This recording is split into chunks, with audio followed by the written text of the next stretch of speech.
Sorry about that. I went to get something. No, no, Yeah, no. I'm Yeah, back. I stopped in the stairs by my drunken wife who told me. Well, she said, "Is that Cameron? Tell Cameron that thing about me is I just love language. People say to me, they say, you have such a keen ear for language. I just consider myself a sun-dappled language hound. Just go tell him that. Oh I've shit. delivered her message. Tell her I don't believe her.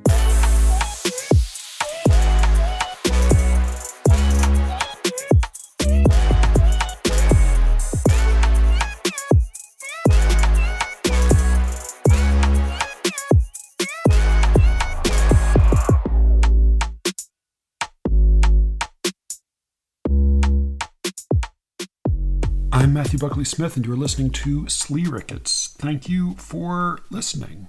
Sorry, this one's been a little delayed, less by the holidays, though Merry Christmas belatedly, than by a big freelance deadline. But got that taken care of, and I have, I think, a really fun conversation. This is one. This is a very poetry heavy episode. So if you listen for all of those other episodes where we talk about religious disagreements or animal behavior, then sorry, this one is real crunchy poetry business. Not business so much. It's about Emily Dickinson.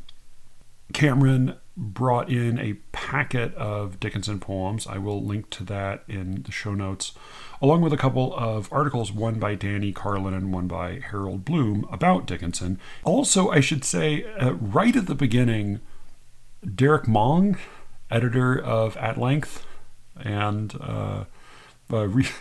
somewhat recent guest, catches some stray fire from Cameron about some writing he's done on Emily Dickinson. Not really fair because we weren't even planning to talk about that. But Cameron makes some remarks about Derek's writing. So Derek, if you hear this and you feel like coming on to correct the record, you're welcome to. Also welcome to take shots at Cameron anytime you like. Before I get to the episode, though, I do want to let you know, again, I'm going to be on the Rattlecast Monday, January 1st at 8 p.m. I've never done this before, and I'm not super familiar with it, so I understand I'm going to be reading some poems and talking for a while. It's like an hour broadcast. It will be live. I think you'll also be able to watch it after the fact, but come watch it live so you can send in messages in the chat and heckle me virtually. There's a link in the show notes to that as well. The Rattlecast at 8 p.m. January 1st, this coming Monday. This is a long episode. It's a two-parter, so the second half will be up on the Secret Show feed very soon. It's still very Dickinson focused, but we do get distracted a little bit in the second half and veer off into a few different topics, including in what ways exactly Cameron is smarter than I am, why he pities William Logan, and whether or not he will ever have a girlfriend. So it was a lot of fun, and I hope you will enjoy that. Again, the second half will be up on the Secret Show feed at SLEERICKETS.substack.com. Put in your email address and I will give you a week's access for free, and it's pretty fucking cheap and a good episode a week. Oh, that's the other thing I wanted to say. Elijah made a note of this as well. We are tentatively thinking about a class type arrangement, event, occurrence thing. And it's still a little loose, but that is something that I've gotten some email about that. And so, yeah, the goal is to offer a class that is not stupid, pointless bullshit. And that maybe is sort of fun and helpful. So still working it out a little bit. If there are particular experiences or needs that you can identify. If you have something to say about what does make a poetry class worthwhile, please do write in. Please do let me know. You can reach me, as always, at SLEERICKETS@gmail.com. And stay tuned because, more on that topic soonish, I think. Yeah. All right. Oh, yeah. Also, Cameron talks a lot of shit about Versecraft, but I think that's in the second half of this conversation, which I hope you will enjoy now.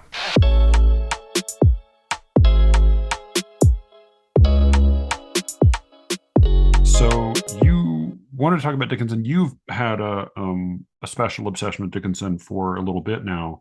Like, I mean, she's obviously a major canonical poet, but then you've had it seems like a special love of and connection with her, and you've sort of referred to her consistently in conversation for a while now. And so I asked you if you would like send over some specific poems as well as maybe some critical specific like examples that we could dig into a little bit. So you sent me a little packet of poems of hers and two essays. One was a kind of an introductory essay that Harold Bloom wrote for probably like his like book of great writers or something, which I feel like is like every other book of his. It's like the book of great writers. Yeah, this essay was in his book Genius, Yeah, a map of 100 literary minds. Sure. And then the other one was I thought a good essay with a bizarre title. It's called Recurring Women by Danny Karlin,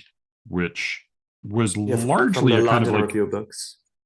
Okay, yeah, London Review, but it seemed and it was okay, yeah. So it was and I guess so the occasion of it was several books about Dickinson, and so he's or like collections of Dickinson or books on Dickinson. So a lot of it is just his criticisms of Dickinson. Yeah, so I had a number of thoughts on all this, but yeah, tell me why you chose these. So I have a theory, and my theory is that Emily Dickinson is the greatest lyric poet in the English language. Yeah, I think Emily Dickinson is criminally underrated, but I think she's underrated in a very strange way, in that she is very, very well known. Her poems are singularly praised. So she's not underrated in terms of a famous way, but I think all too often her poems are turned into sort of syllogisms or kind of just sort of extract machines for quotes. Instead of being read as, say, I don't know, like a Wallace Stevens poem is read, or even as a Shakespeare sonnet is read. A good example of this, not to shit on another of your guests, is an essay by Derek Mong, who you had on an earlier episode. And I found this essay because you linked to it as one of sort of a key example of his work when you had him on. Oh, when he talked about teaching Emily Dickinson to boys. Yeah, yeah. To be fair to him, the essay seems mainly about boys and not about Dickinson. Yeah. I'm not sure it makes much interesting remarks about either, apart from that boys are like hyper masculine and need to have like a different system of gender stereotypes toward them, which is like true, but like everyone says it, so it's not very original. And two, that they can appreciate Emily Dickinson if you teach her to them. But in this article, what's interesting is that the engagement of Dickinson is formulated in two ways. Mong's recourse to just quoting her repeatedly. He'll say something like, and we went to her book because, as Emily says, there is no frigate like a book. It's like, well done. Cool. Yeah. I guess your Dickinson quotes. The second one is that his teaching of Dickinson seems extremely autobiographical. I don't think I counted one sort of discussion of like her poetic style in the article. Wait, autobiographical or biographical? Sorry, biographical. I always get those phrases mixed up. My bad. But yeah, I don't think I counted one comment on her poetic style, even though he says that their main text was the Franklin edition of her poems. I can't remember if it's Johnson or Franklin. And the Franklin one is the one with like every variation included exhaustively. He seemed the things he seems to be discussing with the boys. I think, if I understand right, that university students, which I think makes the article a whole lot worse. Like, I think if these were just sort of teenagers, I'd get a lot of the things they're discussing. But these are like people my age, and like people my age can do literary analysis. But they seem mainly to be talking about Emily Dickinson as a cultural figure. At one point, he talks about them writing an essay on the symbolic representation of her white dress, and apparently another essay on her as a proto-feminist redefiner of beauty images. And all I kept thinking was, you would not do this with a man. Like, that you would never talk about Wallace Stevens' clothing as some symbolic, representation of his cultural standing. And I know, of course, because, gender makes everything slightly different. Emily Dickinson's context as a woman definitely places a kind of historical contextual element upon her. And I'm not for Yeah. 1 minute trying to destroy that. But the complete, utter ignorance of her poetic style and her technique is, I think, a kind of gendered blind spot in itself. I mean, I think he has one or two articles on Walt Whitman where he discusses A, Whitman's style, and B, Whitman's, themes, right? In the context Sure. of masculinity, but he's still referring to Whitman's work. Yeah. This does not refer to Dickinson's work at all, apart from to pick handy quotes when he needs, like, Right. something kind of cheekily said from like a Dickinson Sure. perspective. So I think this article, which is, not, disgustingly bad, but just kind of banal and a little boring, is a good example of the sort of greater cultural problem we have with Dickinson, in that we seem to think that our owing of sort of literary canonicity to her is based primarily on just quoting her and maybe reading Because I Could Not Stop the Death, which is such an anthologized poem that I'm kind of sick of it, and Sure. Sure. Yeah. not in my opinion, one of Dickinson's greater works. But maybe we should turn to your thoughts on Dickinson and the greater problems of discussing her, and also the poems I sent you.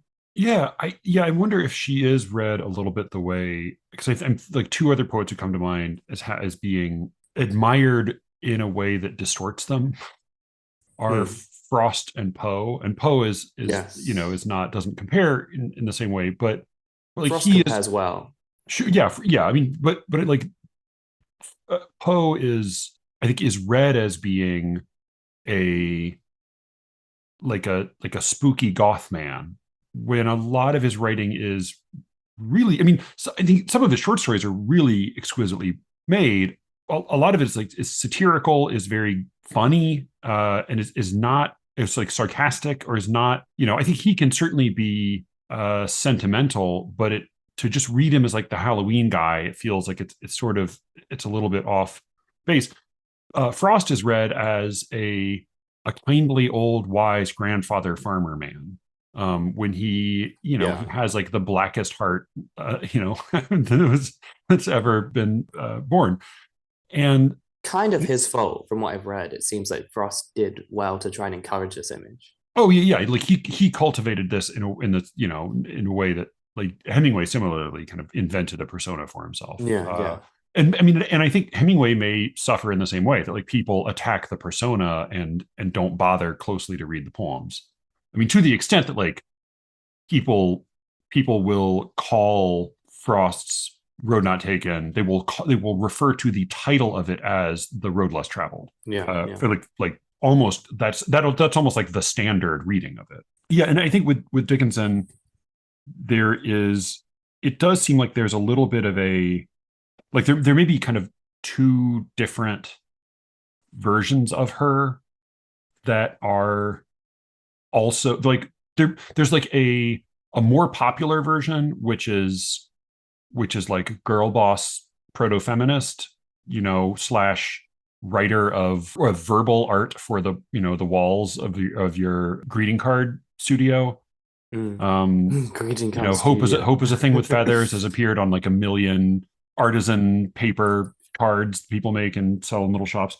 And then there's also the Dickinson beloved by experimental or elliptical poets, and that seemed like, in that case, it seems to be like you were saying, that there were a lot of the linguistic turns or tropes in even Wyman's poem. And Wyman's not an especially experimental or elliptical poet. Like in that poem of his in the New Yorker, you said, "Oh, well, these have been around since Dickinson," and I said, "Well, they don't feel forced and corny in Dickinson, and they do here, and they do in a lot of contemporary poetry." And I think for a lot of contemporary poets, Dickinson is an inspiration, but she's an inspiration because she gives a certain kind of permission. Like Mm. I like reading her here. She can be difficult, partly because she has this sort of she writes a lot about abstraction, and she will often like stack abstraction on abstraction on abstraction, so that it's just hard to know exactly how she's meaning all these words. And then she also writes famously with a lot of dashes and without standard punctuation, and so because of her choppy syntax, it can be like much of the work of reading the poem can be the work of figuring out like what is the subordinate clause, which phrase is connected to which one in a sentence, where does the sentence end. And in there I think like I think a lot of people take her as being like a poet who makes it okay to just constantly abuse parataxis, which I find so tiresome in so much contemporary poetry.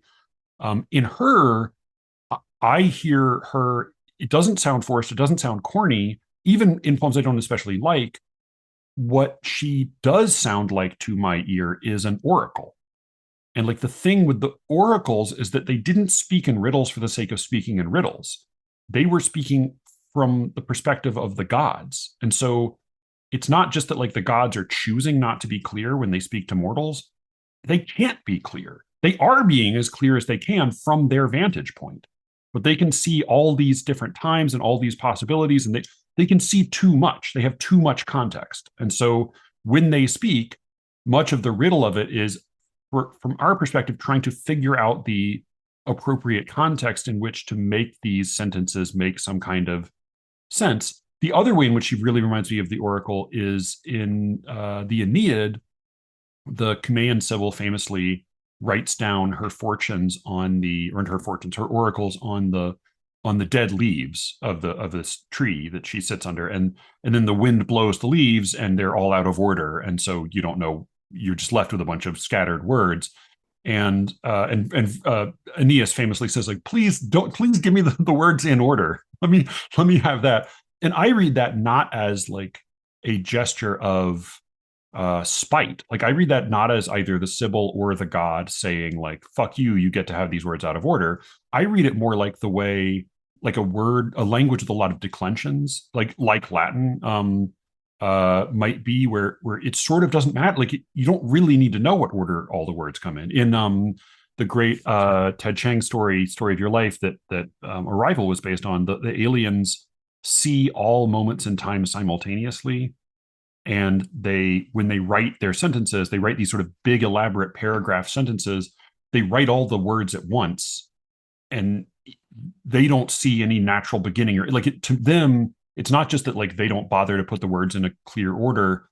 It would be meaningless to try to put them in a clear order, and so you need to have this like vast vantage point in order to make sense of them. To me, like that's what it's like reading Dickinson. She sounds like an oracle who is, it's not that she's using parataxis to be neat and weird and cool. She's like, she can't be bothered. She's like, no, I'm trying to channel the fucking god here. Like, shut up and write this down. So Yeah. like I don't always like her poems, but I do find them to be like incredibly distinctive. Like nobody sounds like this. She sounds so much like herself, which is why it did I seem think, weird when Bloom said like, oh, it's like she starts every poem over from scratch. And they're like, well, I don't know.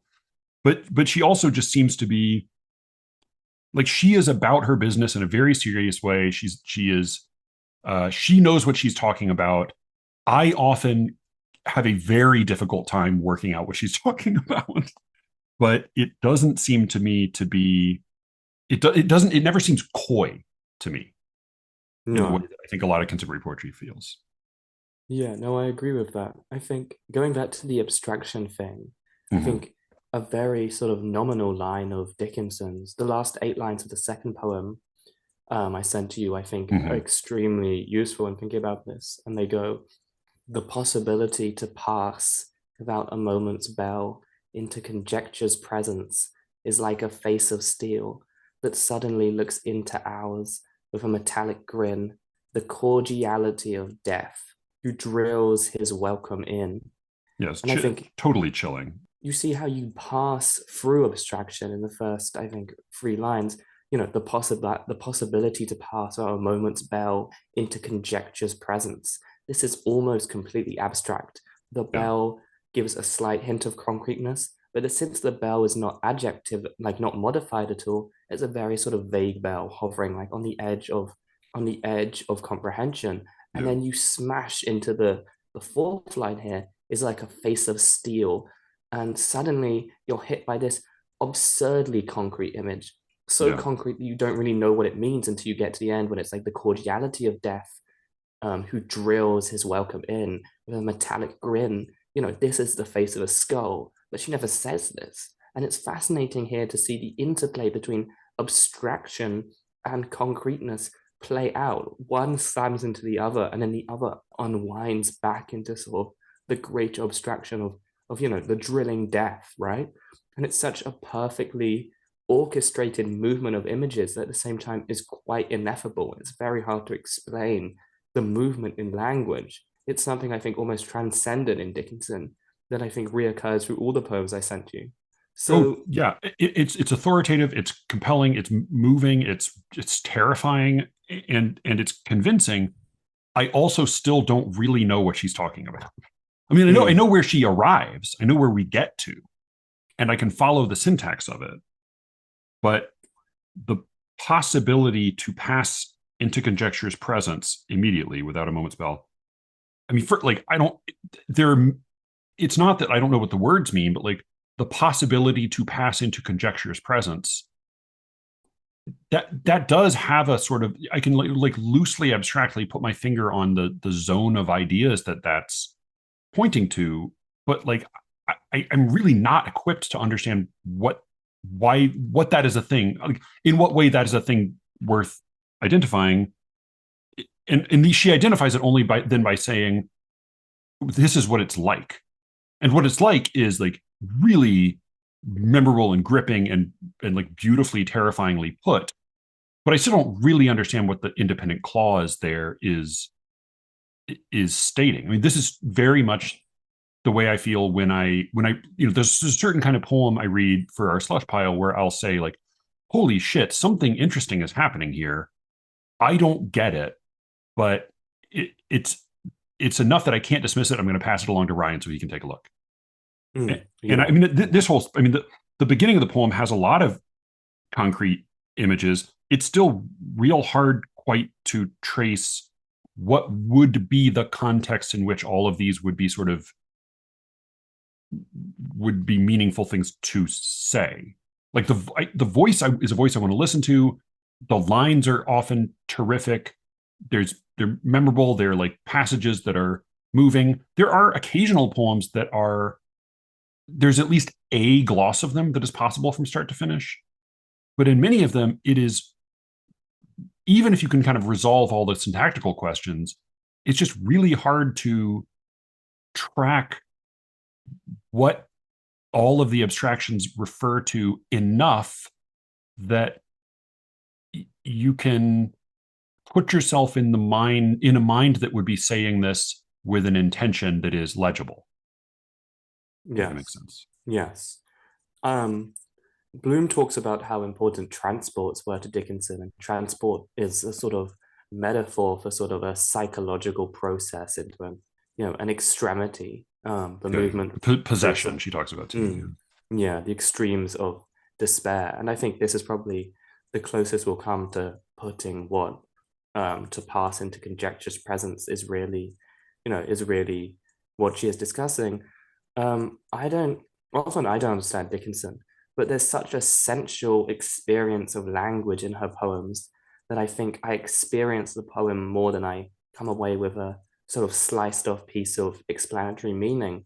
And I find that experience in some way much more valuable than the paraphrasable meaning I can get from the poem, I, or at least sort of I, the tracing of conceptual meaning. Go I, ahead. I, I, I totally agree that it's it's clear. It's like reading it. You can't read her and not see that it's worth reading. Like it's clearly worth reading. It's clearly extraordinary and singular, and it rewards rereading. Like you do get more out of it by spending more time with it. But I do want to like resist. I just think like a a kind of response I have heard often to any kind of discussion of nonsense. And in this case, this is not nonsense, and it's certainly not intentional. Like it's clear that there is an intention. There is a mind at work here with a that is saying things on purpose. So it's not in any sense not, but like I even Keats's like dismissal of like the irritable, reaching after what a reason and sense or something. What does he say?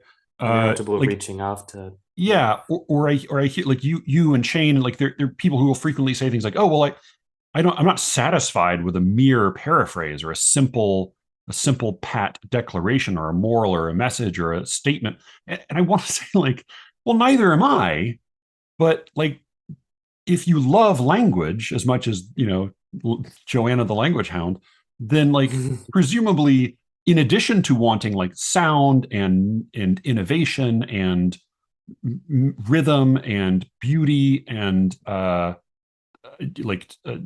sort of sizzle of new combinations and new ways of making meaning, like also one of the big things language does is like give us a sense of what's being said, give us a sense of a perspective that we might not have, or like help us into the mind of somebody who would be saying something that we haven't heard before. And I do think that like I don't even want to say like she fails there.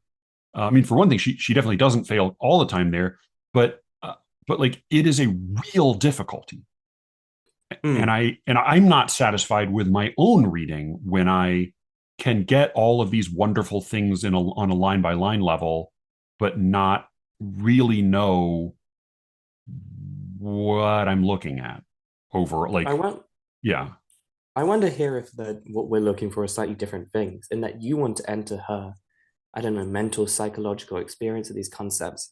Or like not experience, but enter her sort of mental framing of them to get a fuller grasp of them. Well, I just want to enter into the experience of the concepts themselves, or the experience of the concepts entered into language itself. So yeah. it's interesting. You seem to talk about like her mind, or I sort of make more recourse to experience. I wonder if this is a kind of maybe more than just like a semantic difference between us. Maybe, except that I think like she, for being the probably the poet who is most to blame for the plague of parataxis that bogs down so much poetry in America at least, she does tend to compose sentences that actually are that do have subordinate clauses. I mean, she uses hypotaxis. It's just that it's not always clear what the hypotaxis is. Like it's not always clear Mm. what is the independent clause, what's the subordinate clause, what where the sentence begins and ends. She does seem to be at least largely doing that. So I guess my question to you would be like, if that is the thing to get there, I totally appreciate and also look for, I think, some of the qualities you are looking for. It's just that why then couldn't you this just be poems in which every line is its own fragment or phrase? Like why bother to put them into sentences at all? Like to me, the, that the meaning of the sentence is not the only thing I care about, but like it's a big thing I care about. And that I is where it seems to be hardest. Like that's what I have the hardest time I with see her. that. Well, I think for me, there's certainly like the experience of a poem comes down to grammar as well. I mean, there's a big difference in experiencing a poem that's just a series of sentence fragments, related or Yeah. unrelated, and a poem that's a series of connective sentences that I still can't quite explain or put into other language. I Yeah. think that's still a different experience, even if it's not quite a different encounter with meaning. Um, But even if they're so like clauses contain verbs, right? mm, But they're not always independent. So it could just be a yes. series of clauses and phrases that are not even intended to be connected. Yes. but they do seem to be intended to be connected, at least in And I many and cases. I think connection adds to them. I think connection heightens the experience majorly. Like a system of unrelated, clausal sub-sentences becomes boring after a Well, they while. might, I mean, they might be thematically related. Like you could easily Mhm. see some of these poems at least being like a series of evocative phrases.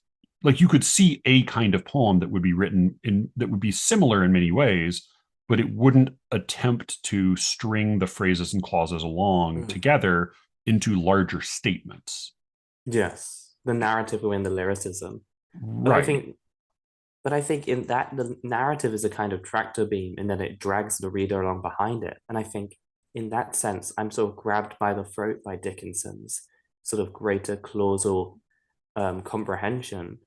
And that drags me with the poem even in a much more stronger way than just a series of kind of, unrelated clausal evocative, sub sentences, which sort of slow you down a lot rather than, increasing the speed Right. as a narrative connectiveness does. Yeah. So they're like to you, the sentences are like dissolving stitches. Like you need them while it's happening, but then they kind of can go away. You don't need to go back and like worry about them later. They just help. Yeah, They I help guess with so. the experience of being drawn through the poem and keeping it all Yeah. linked together. Well, I think they form part of the experience because they are forming part of the linking together. And, the Yeah. poem's dragging force is something that you can encounter on multiple rereadings. But I don't think, Yeah. but I do also think in some sense they dissolve after a while after reading. Not in Yeah. I mean, totality, but in some senses. and this was the Brian and I talked about that book. I'm thinking of ending things. It was turned into a movie that people were furious about, but I was furious about the book because it was definitely a thriller in the sense that like holy shit, what is going on? I was really interested page to page to page to like figure out what I was reading, but then you get Mm. to the end and it's sort of like wah wah, it was all a dream basically. I mean, it's sort of like, which is I gather the whole thing Brian talked about with the show Lost, where like it was really gripping episode to episode, season to season, but then at the end it didn't really add up to anything. And I guess Yeah. what I'm hearing you say is like the adding up at the end isn't is a little bit beside the point in the case of, and clearly it's different with an actual like long form narrative, but like I think I look to that larger coherence as into a narrative or into a statement or into some sort of grammatical whole. I look to that as being a significant aspect of the poem, and in some ways like a guiding aspect of the poem. Like it's sort of the skeleton on which the rest can be laid out. But for you, it's more like, well, it got you to read the whole, like it pushed you along, and it was part of what created the excitement of turning the pages was was looking for that larger structure, but then stop worrying about it when you get to the end and you just enjoyed a bunch of delicious pages. Yeah, I think so. But I think there's a greater pleasure in Dickinson because of the connected structure than I would be in a poet. I don't like some of Ashbery's better poems I can enjoy because there are a whole lot of evocative phrases. But also I think there's sort of in Dickinson, they don't just compile or just add up on each other like massive amounts of snowballs. It's because they connect to form a whole that is so powerful that you can read it in chunks, but also as a finished thing, it hits you with so much power. Let's look at some specific poems because I think it may be helpful Yes. to, yeah. So Yes. so here's one I spent some time on Mm-hmm. that from your packet, and I gathered that you're I've certainly not read all of Dickinson. She was extremely prolific, but I've read a lot of her in the past, and then reread obviously a lot of the famous poems, and then you had this selection of not the certainly not like the most anthologized poems, and they also seem to be poems that were of special interest for having some of the qualities you particularly prize Yeah. in I poetry. mean, Yeah, after I send them to you, I kept finding others I wanted to include, of but course. Yeah, yeah, yeah, I've read about like half of her poems in total. So yeah. yeah, I And think that's it's like yeah, solid. that is something that does. Though I had a lot of qualms with Bloom's piece. But one thing I did really that seemed to very much capture Dickinson was like it's almost impossible even to pick out like 20 poems that are worth mentioning Yeah, yeah. because you're just like, well, I could just as easily pick the next 20. Yeah, he gives Um, like a list of like her major poems, and it just goes on and on and on. right, yeah. So which just his difficulty in doing that is in its way like the most Mm. accurate statement he makes about Dickinson. Okay, let's Um, focus on a poem, and then maybe you yeah, can so talk let's look parts at of yours at later. 320, which was one Uh-huh. I wrestled with a good deal. So, Yes. and I actually want to see if I can find because Bloom with loves this one. I'm sorry. Bloom loves this one, I think. Oh, Bloom There's does. yeah, yeah. There's Um, a certain slant of light. He loves this one. yeah, no, I mean, and I really enjoyed it. I certainly struggled with it. I'm going to find because it did give me on like a very slight other note. I reading the texts you sent in their kind of anti-formatting was interesting because it did sort of like some of it was it got a little garbled because it was going back through the like the unbrailing machine or whatever, but Mm, some of it was just sort of like deformatted, and there's so much of mm. reading that is like for me is like visual orientation on the page that like in a way I'm more picky about visual formatting and typography for prose than I am for poetry. Like it really helps me to have some of these visual cues, Mm. and it was illuminating because like even things like the page numbers and the little word the headings that'll run at the top of the page where you have like the title Yeah. of the book or the name of the author, those would just all get like bled into the text into the middle of sentences Oh as I was yeah. and so like part of what I was realizing is like, oh, this is, and a lot of like the paragraph breaks or the line breaks would get mangled. So I Mm. realized like, or and like when there was like a block quote that identified somebody else's speech, that was all just bled into the same text. So I had to use a lot of context clues, and I had to like do a lot of like what in the cop shows they always talk about like elimination fingerprints. It was like, oh, the name Harold Bloom popped up again. That's not part of the essay.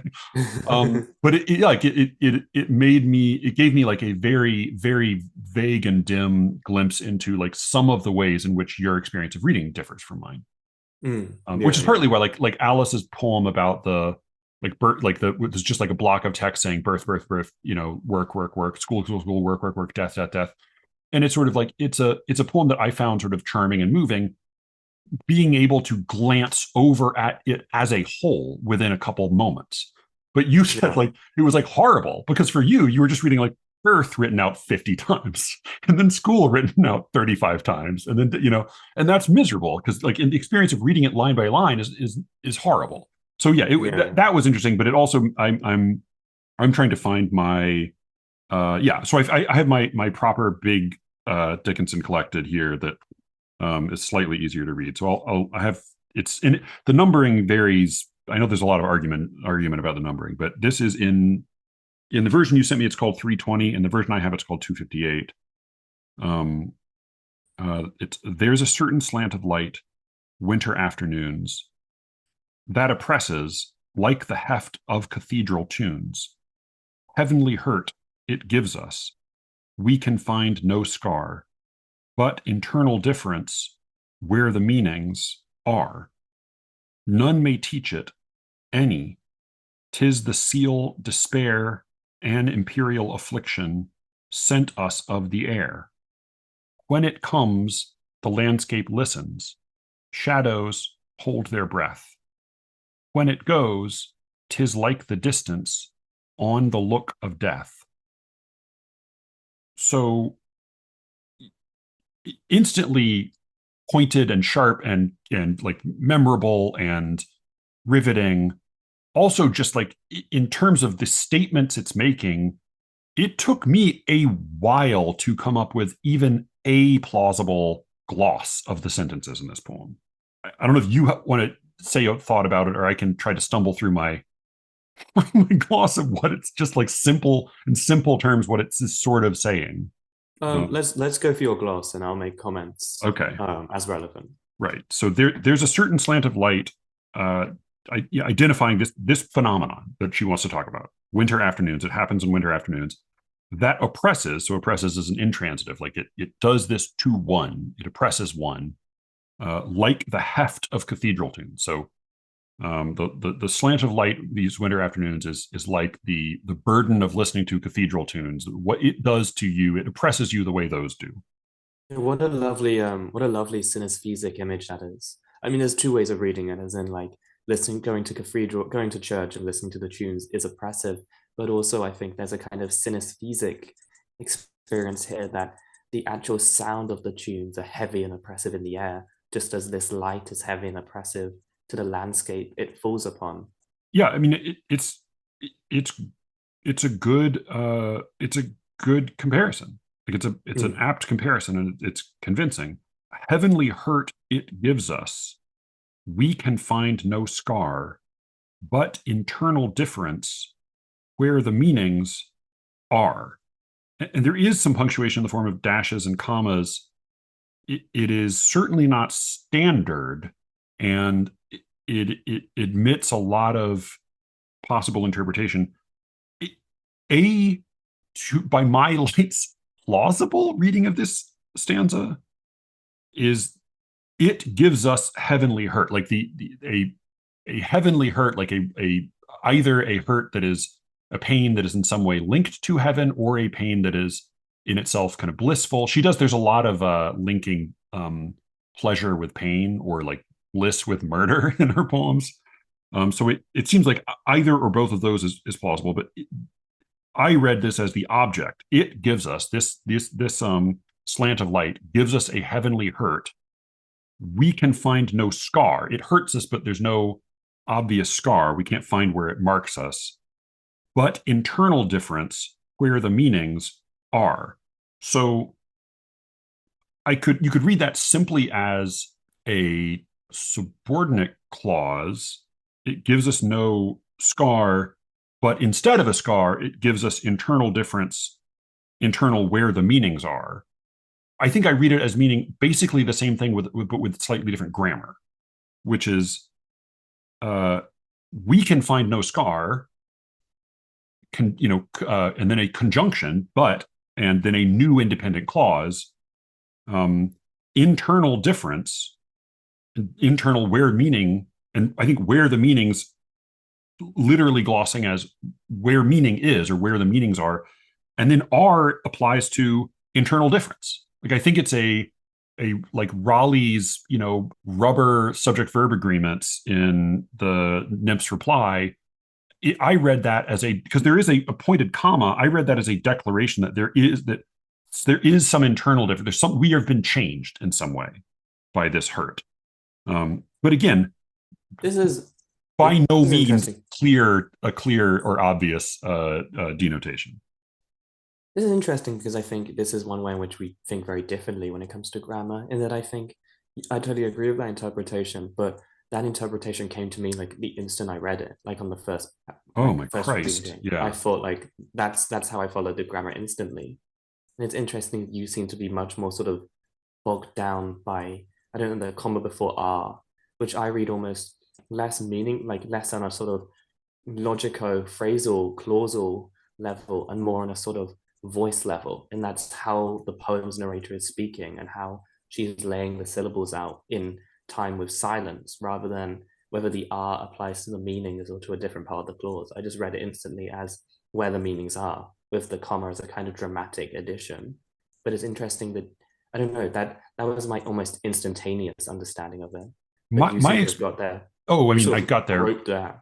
I mean, it was excruciatingly difficult. I mean, the my experience on not just the first read, but like the first five reads was a series of barely or possibly connected lines, and I would basically was able to like get each individual line sort of, and then they were sort of stacked all on top of one another, Mm. and then it just took a lot of painstaking concentration to shape these into coherent sentences. Um, Did you read these out loud in the first reading? Because I do wonder if this is kind of a visual approach, in that it seems to me that the logical how we're reading it occurred to me very quickly because you read it out loud, and that seems to me how it sounds when it's read out loud. But maybe on the page devoid of sound, it becomes much more visually tricky. I do read out loud. I don't always read out loud. So I mean that's possible, but I will say reading it out loud didn't then unlock it, so to speak. Like I Really, that's didn't very read it out. I interesting. didn't read it out loud and think like, oh, of course that's what it means. Well, I'm not Uh, claiming to understand the actual conceptual baggage, but I think I get yeah. that grammatical interpretation occurred to me on on a first reading. It's like that's just how I read it. I mean, that may just be because you're smarter than I am. Like, I truly don't know. But I guess part of what I want to do is acknowledge for anybody else who's listening who might be as dumb as me. Like, this is an experience I have of reading because I think like it's something Jonathan and I talk about a lot. That like I don't think we have a meaningful consensus on what happens when we read, especially what happens when we read poems. And so part of Mm, what I'm trying to do is just like acknowledge like here's part of what happens when I read. And in this case, partly because I know it's Emily Dickinson, and partly because she is so distinctive, she sounds so much like herself. There is, you do get the sense that she's channeling Apollo or somebody here. It is worth it. But when I encounter this kind of difficulty without these kinds of virtues, I just find it infuriating. Whereas I think for you or for a lot of other readers, whether you're smarter or whether you just have a different approach, you can kind of like it can just sort of roll off your shoulders mm. if it doesn't end up being worth it. So the next stanza is also Oh, let me say that yeah, yeah, go ahead, go ahead. before we go on. I just what a wonderful phrase where the meanings are. Like what a whole school of philosophy of subjectivism is held within that sort of singular summation of psychology and human thought. The internality of humans is where sort of the meanings are.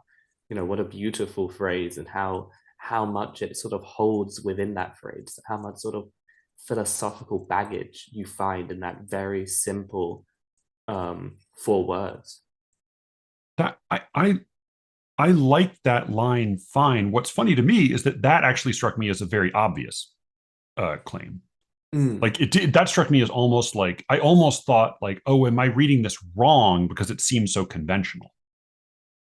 I think to an Um, extent it's kind of conventional. It's put in a riddling way that's kind of conventional, right? Like, if you could almost define this as a riddle, right? Like a riddle of describing psychological trauma versus like physical pain, right? right. Like the answer is kind of Yeah. simple, but it's not exactly that she's trying to be. I mean, she's an incredibly cognitively original thinker, and I agree Right. with Bloom on this, but I think here she's Yeah. not quite trying to be cognitively original. She's trying to hold our traditional concepts in just a singular phrase. And it's just Yeah. such a sort of crystalline moment of clarification.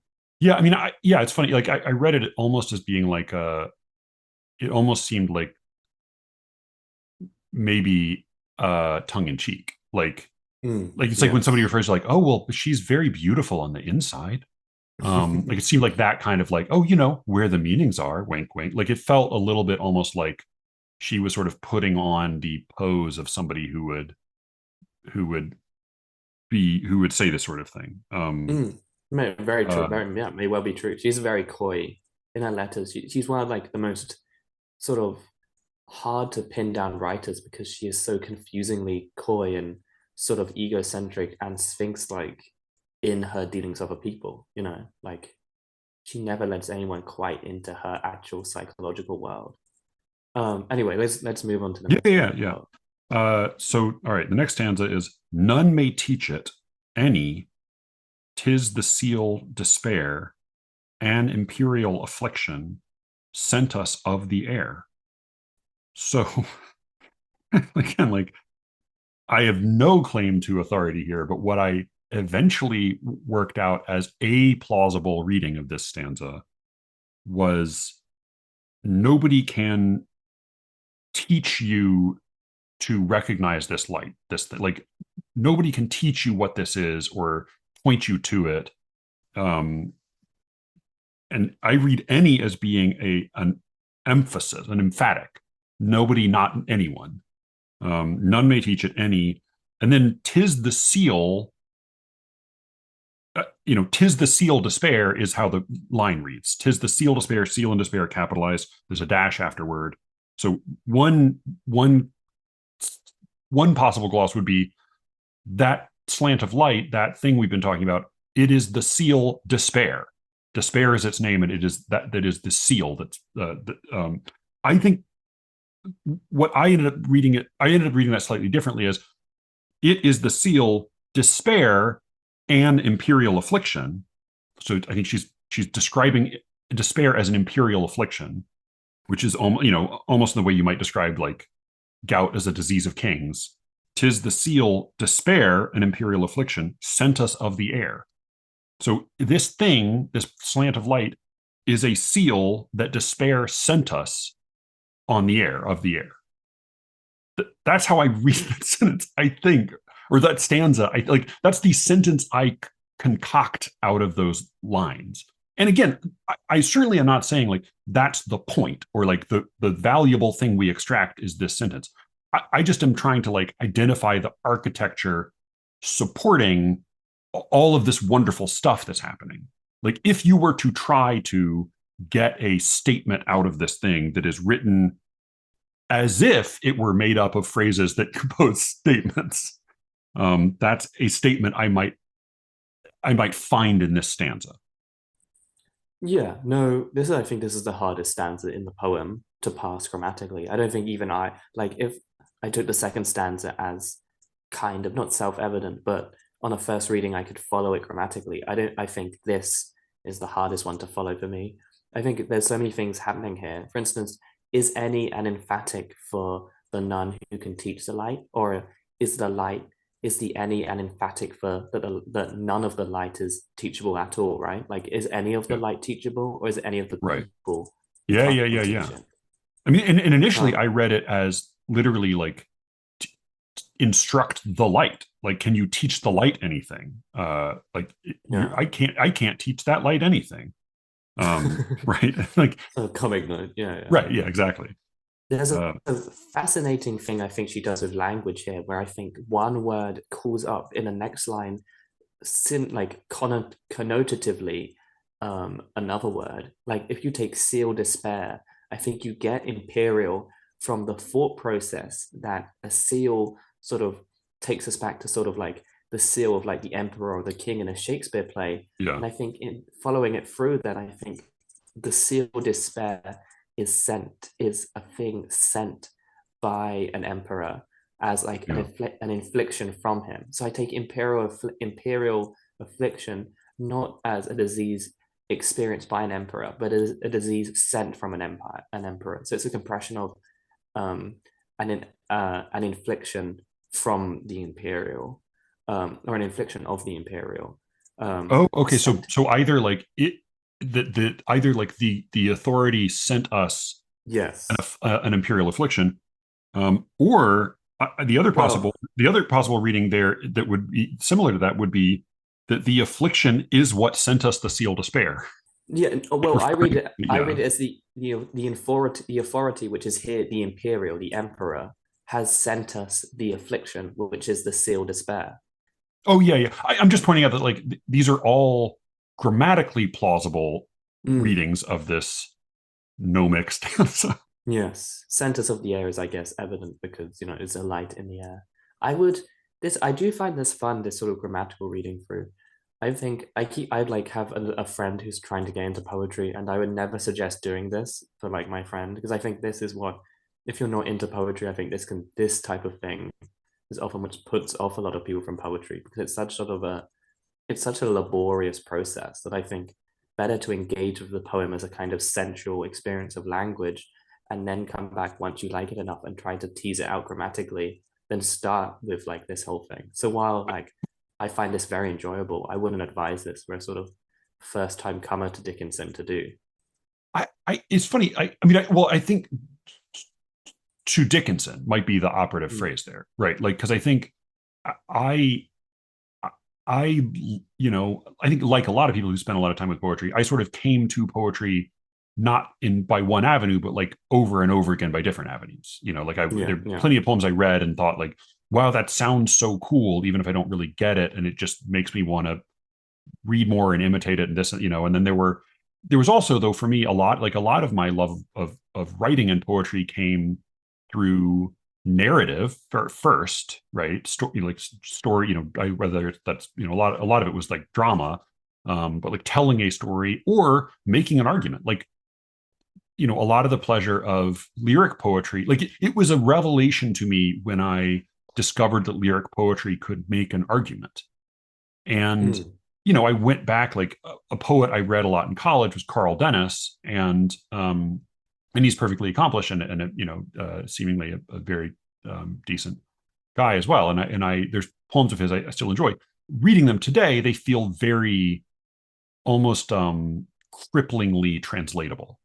The language is so inert.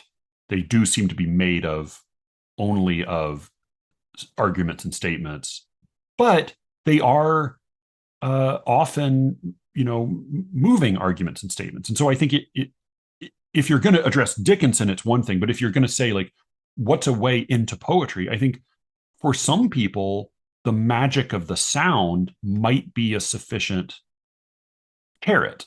But I think for others, it might actually be something else. And the sound and the richness of the language might be something you add later. Like, I don't think necessarily that it's that we that's like, I don't think necessarily that like sound first is the more accessible path. I think it might sort of depend on who you are. Yeah, no, I agree with that, I And guess. If you're ultimately, of course, you do. I mean, that's sort of what, like, ultimately, I want both. Like, I want mm. all of it. Yeah, I guess if you're following Houseman, then Yeah, you're not gonna struggle through the grammar in the way that we're doing right right. now. Yeah, I mean, and that's, I think that's why I think poets like Hausman and Larkin are beloved. I mean, again, I don't read them. I read them and loved them in college, and I do return to poems of theirs when I am prompted to. But they were one of my many ways in, and it was Mm. like, oh, this can be a thing a poem does, and like that was really fun and exciting. And I think if the only way into poetry, if all of, if I had only ever encountered magical sounds or exciting language, which was a lot of what I encountered in college before I met Ryan, then I think I still would have been interested in it, but I think it would have been, my experience of poetry would be diminished. Mm. That's fair. Um, yeah. Shall we do the Uh, final four lines, which I yeah, don't yeah, think are yeah, as yeah. long? When it comes, the landscape listens, shadows hold their breath. When it goes, 'tis like the distance on the look of death. So this along with the first stanza was relatively easy to get the grammatical shape of. The Mm. you know When this slant of light arrives, the landscape listens, shadows hold their breath. I think is just wonderful and weirdly intuitive. Just like weirdly feels like, oh, of course that's what they do. And the Um, wonderful use of dashes. I mean, there's a dash after shadows and a dash after breath, and it is quite like they are holding their breath, even in the yes, description of yes. them holding their It breath. also, like, for just a moment it suggests almost an imperative. Like she's like when Yeah. what's is it Puck who refers to us as we shadows, and he will make like little commandments to the shapes around him. Oh, Um, yeah. yeah, I Is think that a? that Puck, or is that Prospero? I can't remember. I thought it I was, or maybe it's Oberon. I don't know. I cannot say. Yeah. Anyway. Yeah. When it comes, the landscape listens. When the slant of light arrives, it's not just like people who are attuned to it who respond. It's almost like the rocks and the trees who weep when Orpheus sings. Right. The landscape itself is listening. The shadows themselves are holding their breath. When it goes, when it disappears, presumably when we enter, evening, dusk, night. When it goes, 'tis like the distance on the look of death. That's Yeah. What? that's clearly a simile, and it is a phrase, the distance on the look of death, that feels convincing. I do not know what it means. I So do I not know. think how I've come to consider this simile, I think almost synesthetic again. There's an amazing conceptual leap here. And I think so the faces of corpses are quite, waxy, stiff, and devoid of life. And Yeah. I think she has converted this sort of, connotative knowledge of what a corpse looks like. Yeah. We know what a corpse face looks like, Right. into a description of the distance that waxiness is produced from their distance from life. That as they become more dead, as they move away from existence, that stiffness, that inertness increases. And she's taken that as sort of subliminal and placed the distance, the movement metaphor into as like a stand-in for the subliminal the visual image that we will intuit. And I think that's such an incredible conceptual leap on her part. Yeah. I quite, okay. All right. I like that. And that actually is clear. And the other thing it does is that the beginning of this poem is a complaint, right? It's identifying Yes. this, like this thing as a burden, as an oppression. And Yes. then uh, we elaborate on or she elaborates on the harms and dangers and badnesses of this slant of light, this moment in time she's identifying. But then when it goes, it's not just that winter evenings are desolate. It's that like the distance on the look of death is the distance of the distance between this corpse face and the living face of a person we knew. And so that by the time we get to the end, this thing that she's been complaining about, we find we miss it. Like you hated it while it was here. now now that it's gone, you wish it weren't too late. Yeah, okay, all right. That's now clear to me, and I like that. There's a kind of, I think, ecstasy of discomfort in Dickinson that runs through most of her poems. And I think this is a good example of that. Yeah, It's a you have a few in here that seem to be like murder, death, masturbation, sex poems. Like, you know. Yeah, I think she's incredibly good at them. Yeah, the Dirk one does seem to, and like, how is this not a poem about masturbation? I don't know. I mean, it's also a poem about Macbeth, though. It's such a wonderful little, Oh I yeah, think, yeah. eight I lines. don't think. Yeah, I mean, it would be, as with the Oracle, like it is. It's difficult to say any of her poems is only X. Um, Mm. yeah, but then For just finding the grammatical shape of the poems is for me is a challenge in itself.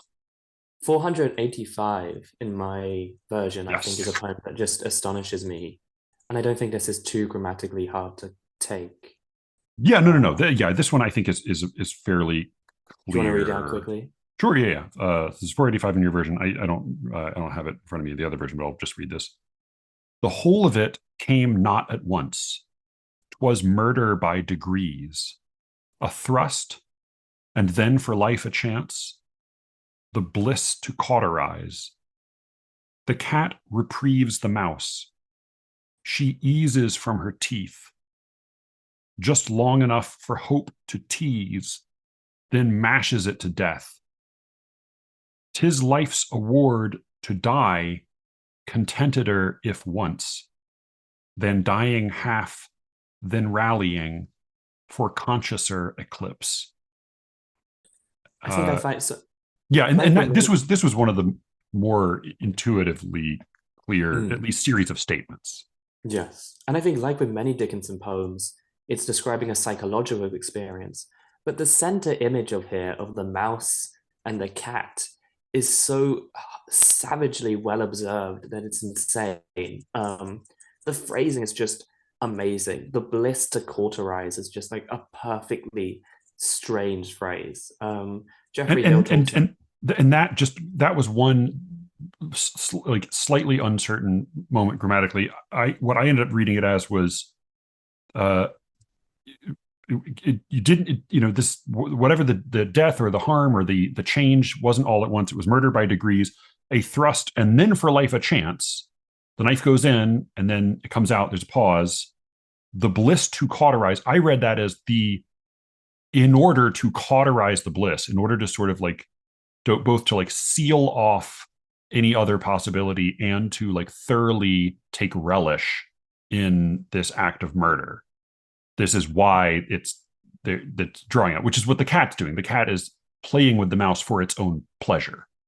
Yes. So I think you can read it in both ways, as in it cauterizes bliss, but also it is blissful to cauterize. I think both of those things, both Yes. of these Yeah. work here. Yeah. And cauterize is a good word there because you're sort of doing harm, but also doing healing at Good. once. Yeah. Yes.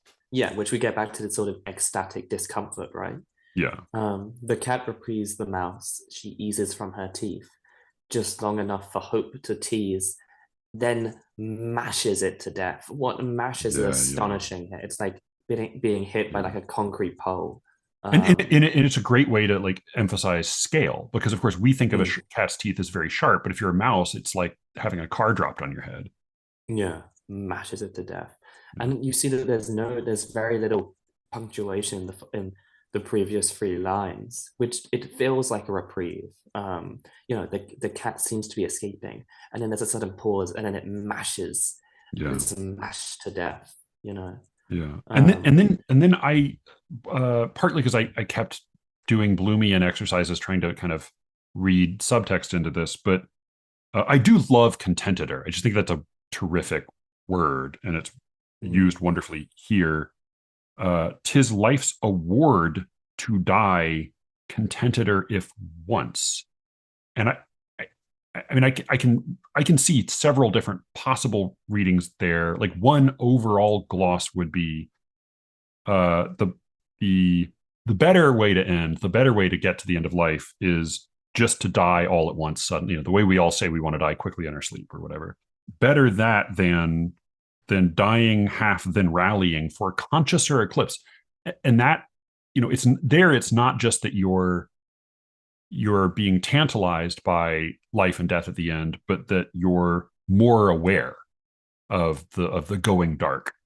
mm. And I read, yeah, like I read a lot. So was it just me who read the first two stanzas as seemingly about sex, or like possibly plausibly about? I hadn't thought of it, but I think that makes sense. Because then it's like the bliss. I mean, it's thrusting in and out, and it's this sort of like Mm, bliss and pain and tantalizing, and death, of course, is the old word for the orgasm in French. But then the end seems very much not to. It seems to contradict that reading because unless again she's speaking with her tongue in cheek, she seems to be saying like it's better just like bang it out all at once rather than to draw it out and really be aware of it. It's like I was like, well, okay, all right, what are we talking about now? maybe just like she just hates sex. Maybe she's like get it the fuck on, like get over with. Oh yeah, so it's just like, oh, this horrible getting stabbed over and over again. Yeah. just finish me off.